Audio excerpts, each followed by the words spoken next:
Okay, మంచిది. దేవునికి స్తోత్రం. ఈ ఆదివారం ఆరాధన వర్తమానంలో భాగంగా ప్రకటన గ్రంథ వివరణలో ఈరోజు మనం పరిచయాన్ని తెలుసుకుందాం. ప్రకటన గ్రంథ వివరణ మొదటి భాగం పరిచయం. ప్రకటన గ్రంథం అసలు ప్రకటన అంటే ఏమిటి? ప్రకటన అంటే దాచిన విషయాలను తెలియజేయడం. ఏంటంటే ప్రకటన అంటే దాచిన విషయాన్ని తెలియజేసేదాన్ని ప్రకటన అంటారు. బయలుపరచటం, చెప్పటం, తెలియజేయటం, వివరించటం, వీటన్నిటినీ కలిపి ఏమంటారంటే ప్రకటన అంటారు. ప్రకటన గ్రంథం భయపెట్టే గ్రంథం కాదు. ప్రకటన గ్రంథం అనేది విశ్వాసం భయపెట్టే గ్రంథం కాదు. మరి ఏంటి ప్రకటన గ్రంథం? సత్యాన్ని తెలియజేసే గ్రంథం. దేన్ని తెలియజేసేది ప్రకటన గ్రంథం?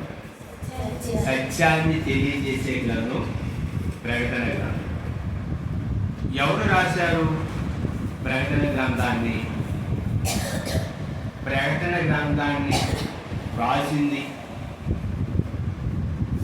ఎవరయ్యా అంటే ప్రభు అయినటువంటి యేసుక్రీస్తు వారి యొక్క శిష్యుడైనటువంటి యోహాను.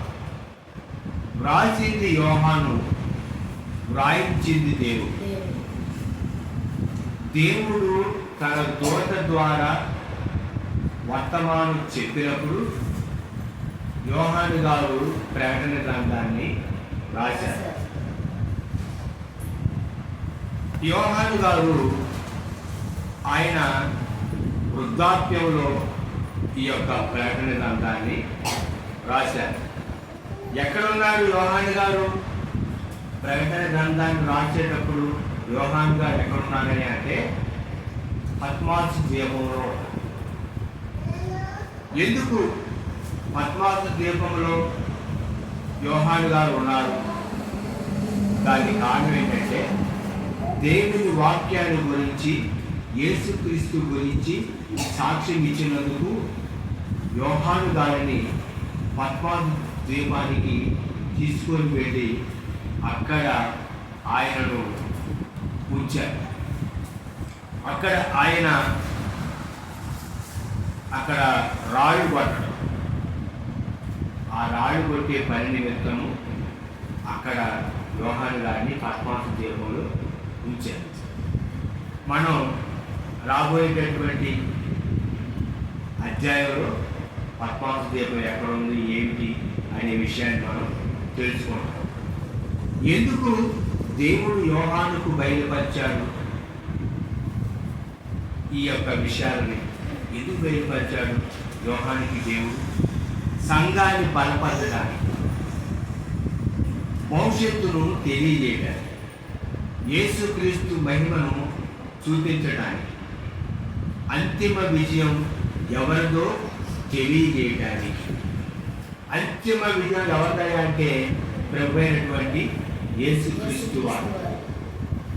అందుకనే అంతిమ విజయం యేసుక్రీస్తుది అనేటటువంటి విషయాన్ని తెలియజేయడానికి ఈ యొక్క ప్రకటన గ్రంథాన్ని రాశారు. ఈ గ్రంథం విశ్వాసికి నిరీక్షణ. మారు మనసు పొంది నీటి ద్వారా బాప్తిసం తీసుకొని రక్షించబడి సంఘంలో ఉన్నటువంటి విశ్వాసికి ఈ ప్రకటన గ్రంథం అనేది ఏంటంటే నిరీక్షణ. విశ్వాసికి నిరీక్షణ. ఎదురు చూస్తారు విశ్వాసి. అందుకు ప్రకటన గ్రంథాన్ని రాసేటప్పుడు రాజు ఎవరు? డొమిషియన్ చక్రవర్తి. రోమా సామ్రాజ్యంలో డొమిషియన్ అనేటటువంటి చక్రవర్తి ఉన్నారు. ఆయన యోహాను గారిని పద్మాసు ద్వీపంలో యేసుక్రీస్తు గురించి, వాక్యాన్ని గురించి సాక్ష్యం ఇచ్చినందుకు తీసుకొని వచ్చి అక్కడ పెట్టారు యోహాను గారు. ఆనాటి పరిస్థితులు ఏంటి? రోమా సామ్రాజ్యం అత్యంత శక్తివంతంగా వెలుగుతుంది. చక్రవర్తిని దేవుడిగా పూజించాలి అనేటటువంటి చట్టం. రోమా సామ్రాజ్యంలో చక్రవర్తిని దేవుడిగా పూజించాలి అటువంటి చట్టం ఉంది. కానీ ఆ యొక్క చట్టాన్ని క్రీస్తును అంగీకరించినటువంటి వారు తిరస్కరించారు. ఆ చట్టాన్ని క్రీస్తును అంగీకరించిన వారు ఏం చేశారు? తిరస్కరించారు. దాని ద్వారా మరి ఫలితం ఏంటి? హింస. తిరస్కరించినప్పుడు ఫలితం ఏంటి?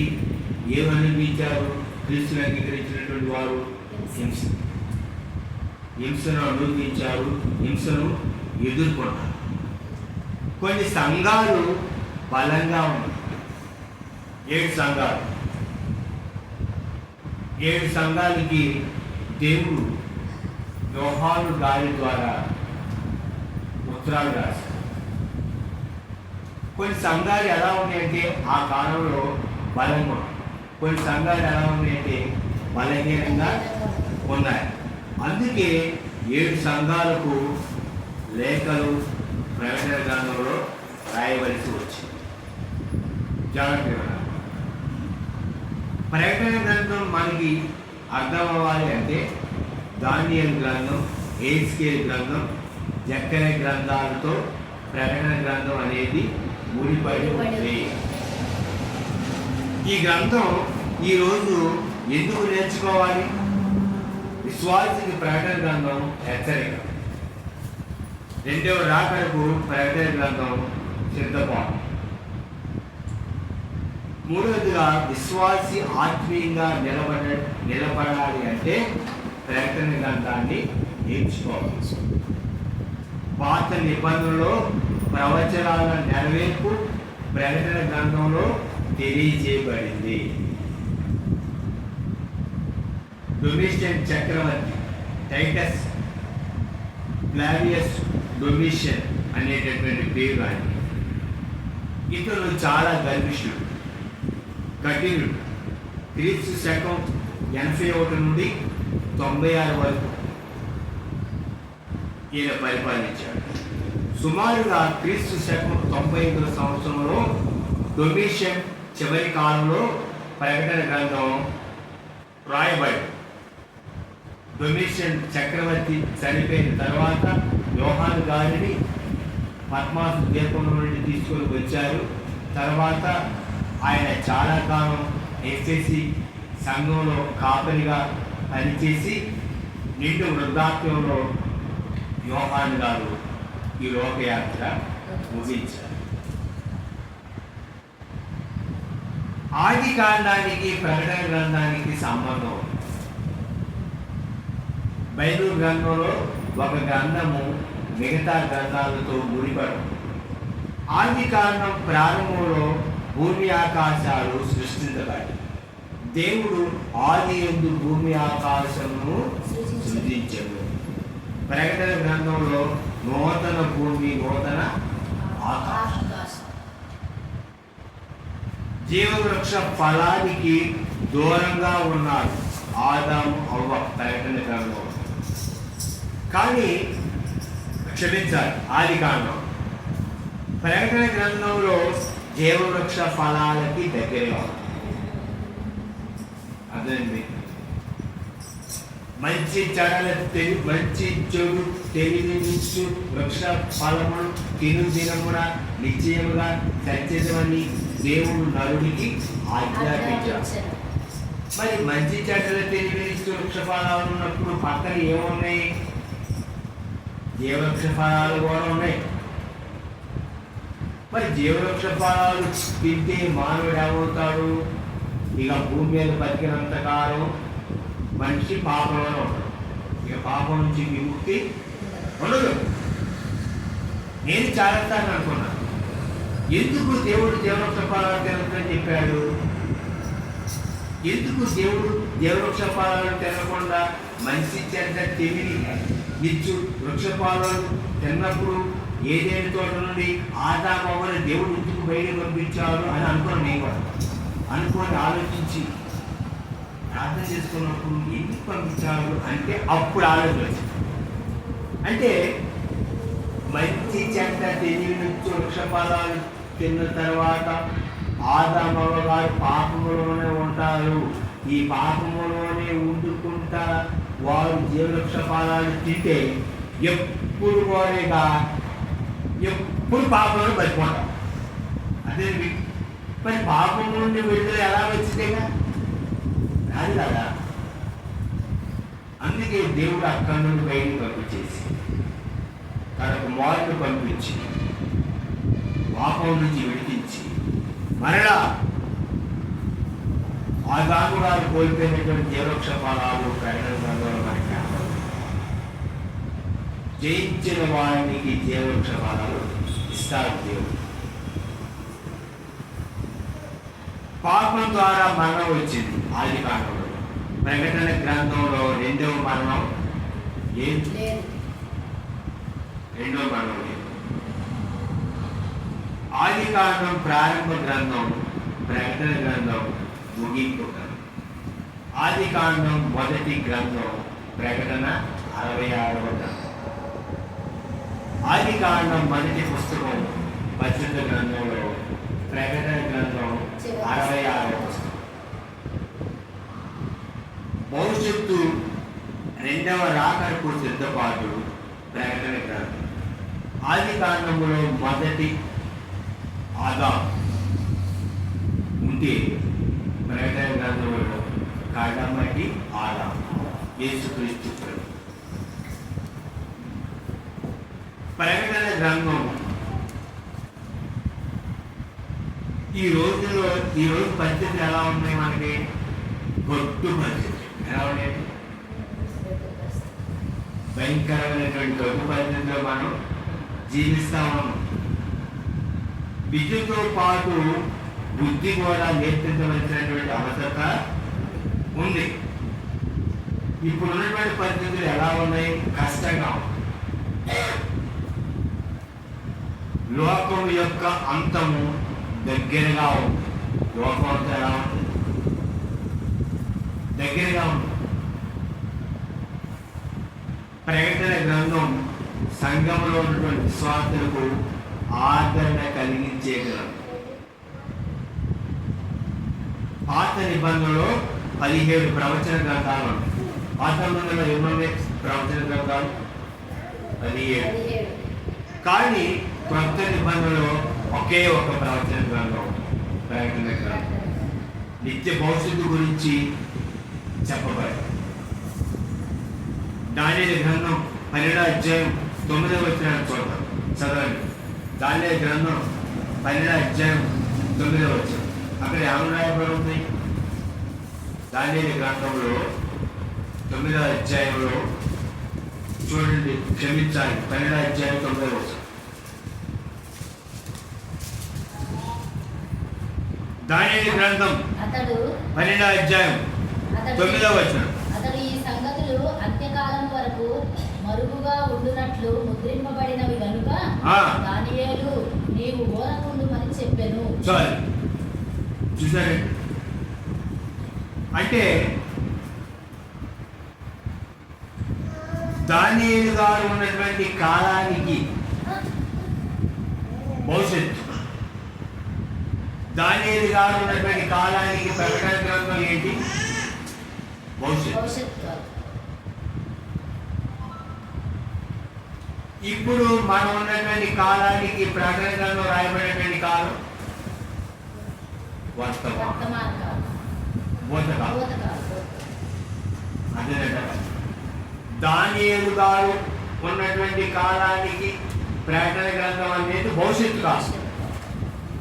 మనం ఇప్పుడున్నటువంటి కాలానికి ప్రకటన గ్రంథం రాయబడినటువంటి కాలం అది మూతకాలం, జరిగిపోయినటువంటి కాలంలో రాయబడింది. కానీ అన్ని సంఘటనలు జరిగిపోవాలి, ఇంకా భవిష్యత్తులో జరగవలసింది ఉంది. అందుకనే దానియేలు గారి కాలానికి భవిష్యత్తు కాలాన్ని దేవుడు ఏం చేయమని చెప్పారు అంటే అంత్యకాలం వరకు మరుగుగా ఉండనట్లు ముద్రింపబడినవి కనుక. ఈ సంగతులు అంత్యకాలము వరకు మరుగుగా ఉండనట్లు ముద్రింపబడినవి. మరుగుగా ఉంచాలి, దాయాలి.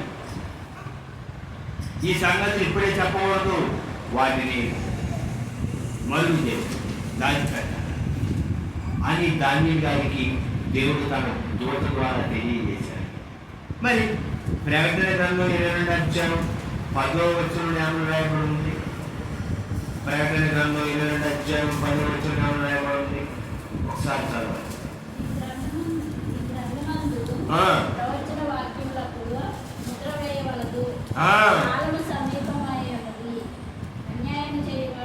చాలు. ప్రకటన గ్రంథం 22 అధ్యాయం 10వ వచనంలో, మరియు అతడు నాతో ఇలాగ చెప్పెను, ఈ గ్రంథం అందున్న ప్రవచన వాక్యములకు ముద్ర వేయవలదు. ముద్ర వేయవద్దు, బహిర్గతం చేయాలి. కానీ ప్రకటన గ్రంథంలో ఉన్నప్పుడు అప్పుడు ఏం చేయాలి? దాన్ని మరుగు చేయాలి. అక్కడ మరుగు చేయబడింది, ఇక్కడ తెలియజేయబడింది. అక్కడ ముద్ర వేయబడింది, ఇక్కడ ముద్ర విప్పబడింది. అదే మీకు 404 వచనాలు ఉన్నాయి ప్రకటన గ్రంథం. 278 పాత నిబంధనల వచనాలు. ప్రకటన గ్రంథం మూల వాక్యాన్ని మనం చూద్దాం. 1వ అధ్యాయం 19-20 వచనాలు. ప్రకటన గ్రంథం యొక్క మూల వాక్యం ప్రకటన గ్రంథం 19-20 వచనాల్లో ఉన్నటువంటి వాక్యాన్ని మనం చూడండి. అమూల్యమైన రక్తం చేత, అనగా నిర్దోషమును నిష్కలంకమునకు గొర్రెపిల్ల వంటి క్రీస్తు రక్తము చేత విమోచింపబడిద్దని మీరు ఎరుగుదురు కదా. ఆయన జగత్ పునాది వేయబడక మునిపే నియమింపబడిను, కానీ తాను మృతుల నుండి లేపి తనకు బైబిలిచ్చిన దేవుని ఎడల తన ద్వారా విశ్వాసులైన మీ నిమిత్తము కడవరి కాలమందు ఆయన ప్రత్యక్షపరచబడెను. కడవరి కాలముల యందు ఆయన ప్రత్యక్షపరచబడెను. ప్రకటన గ్రంథానికి కేంద్రం ఎవరయ్యా అంటే ప్రభువైనటువంటి యేసుక్రీస్తు వారు. ఎవరు కేంద్రం ప్రకటన గ్రంథానికి? ప్రభువైనటువంటి యేసుక్రీస్తు వారు. ప్రకటన గ్రంథం 1వ అధ్యాయం అప్పుడున్నటువంటి కాలానికి, అది కొంతకాలంలో జరిగినటువంటి చరిత్ర. ప్రకటన గ్రంథం 2-3 అధ్యాయాల్లో ఉన్నటువంటి విషయాలు వర్తమాన కాలం, సంఘానికి చెందినవి. సంఘం ఇప్పుడున్నటువంటి ఈ కాలానికి ప్రకటన గ్రంథం 2-3 అధ్యాయాలు జరిగిన సంఘటనలు ఇప్పుడు ఈ కాలానికి అది ఏంటంటే, మనం ఎక్కడికి వెళ్ళాలంటే వర్తకాలంలో వెళ్ళాలి. కానీ యోహాను గారు ఉన్నటువంటి కాలానికి అది వర్తమా. అర్థమైంది మీకు? యోహాను గారు ఉన్నటువంటి కాలంలో 7 సంఘాలకు రాసినటువంటి ఉత్తరాలు అనేవి వర్తమానం, అప్పుడు జరుగుతుంది. ప్రభువైన యేసుక్రీస్తు వారు రక్తం కార్చి ప్రాణం పెట్టి ఆయన సమాధి చేయబడి పునరుద్ధానంలో లేచినటువంటిది యోహాను గారు పద్మాసు ద్వీపంలో అప్పుడు ఉన్నటువంటి 7 సంఘాలకి ఆయన ఉత్తరాలు రాసే కాలానికి అది వర్తక. ప్రకటన గ్రంథం 2-3 అధ్యాయాలు సంఘం. ప్రకటన గ్రంథం 4-5 అధ్యాయాలు సంఘం ఎత్తబడటం. ప్రకటన గ్రంథం 6-18 అధ్యాయాలు మహాశ్రమలు. ప్రకటన గ్రంథం 19-20 అధ్యాయాలు వెయ్యేళ్ల పాలన, ధవళ సింహాసనం, తీర్పు 21, 22 అధ్యాయాలు నిశ్చత్వం. ఇది వివరణ. అనేది ఇది ప్రకటన గ్రంథాన్ని మనం అర్థం చేసుకోవాల్సిన వివరణ. ప్రకటన గ్రంథం మధ్య అధ్యాయం వర్తమానంలో జరిగింది చరిత్ర, 2-3 అధ్యాయాలు వర్తమాన కాలంలో జరుగుతుంది. 4వ అధ్యాయం నుండి 22వ అధ్యాయం వరకు భవిష్యత్తు, మన కాలానికి కూడా భవిష్యత్తు. క్రీస్తు శకం 2026 కాలానికి, ఇప్పుడు కాలానికి ప్రకటన గ్రంథంలో 4వ అధ్యాయం నుండి 22వ అధ్యాయం వరకు ఉన్నటువంటి విషయాలనేది కూడా భవిష్యత్తు. ఇది ప్రకటన గ్రంథం యొక్క పరిచయం. అర్థమైందంటే మీకు ఇది ప్రకటన గ్రంథం యొక్క పరిచయం. వచ్చే ఆదివారం మనం ప్రకటన గ్రంథం 1వ అధ్యాయం నుండి మనం నేర్చుకుంటాం. ప్రకటన గ్రంథంలో 1వ అధ్యాయం నుండి మనం నేర్చుకుంటాం. డొమిషియన్ రాజుగారు, చక్రవర్తి, ఆనాటి కాలం రాజకీయ పరిస్థితులు, ఆర్థిక పరిస్థితులు, సామాజిక పరిస్థితులు, సాంఘిక పరిస్థితులు ఎలా ఉంటాయనేది మనం నేర్చుకున్నాం. రాజునే పూజించాలి, లేకపోతే తిండి లేదు. రాజునే ఆరాధించాలి, లేకపోతే హింస. 7 సంఘాలకు ఉత్తరం రాసే కాలంలో ఒక భక్తుడిని చంపారు. అన్ని విషయాలు మనం లోతుగా,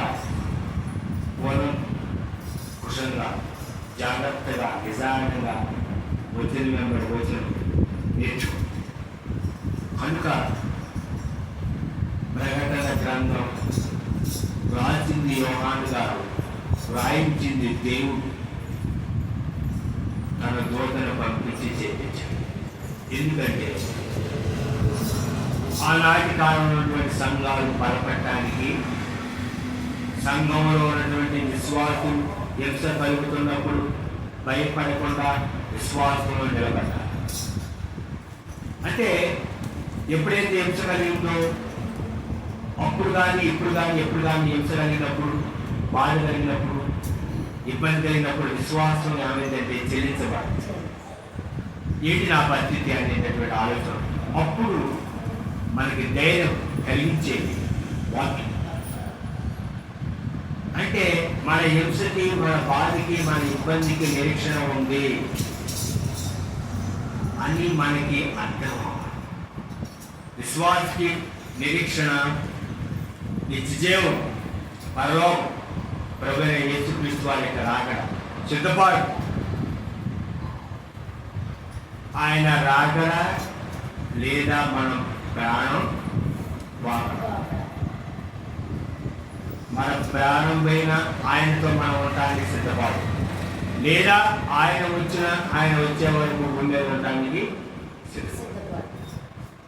కనుక ఈ విషయాలన్నీ మనం జాగ్రత్తగా ప్రతి పదం, ప్రతి మాట నిజానంగా జాగ్రత్తగా మనం విని మన విశ్వాసంలో మన యొక్క విశ్వాసాన్ని బలపరుచుకుంటూ ప్రభు రాకడ సిద్ధపడుతూ అనేకులను ప్రభుని యేసుక్రీస్తు రాకడ సిద్ధపరుస్తూ ఆయన రాకడ కొరకు ఎదురు చూస్తూ లేదా మనం ప్రాణం పోయేటప్పుడు మనం సిద్ధపడుతూ సిద్ధపాటు కలిగి ఉన్నాం. అతి కృప ప్రభు అయినటువంటి యేసుక్రీస్తు వారు మనకి అనుగ్రహించిన దాకా. ఆమేన్. ప్రార్థన చేసుకుంటాం. తనలో మనసండి ప్రార్థన చేసుకుంటాం.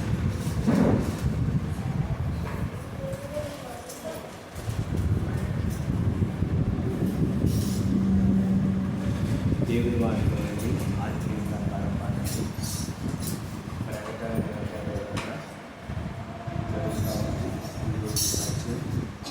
వచ్చే ఆదివారానికి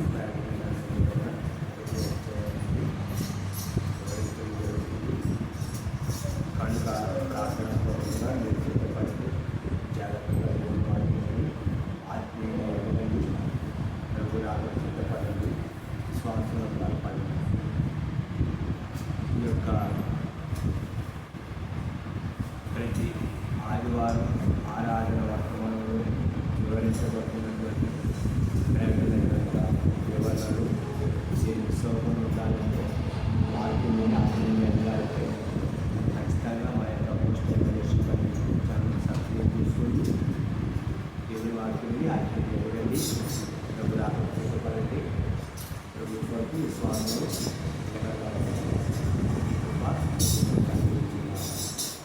మీ అందరికీ మన రక్షకుడు స్థానంలో వందనాలు తీసుకున్న సహోదరులు పాస్టర్ ఆడడానికి ఆయన ఫోన్ నెంబర్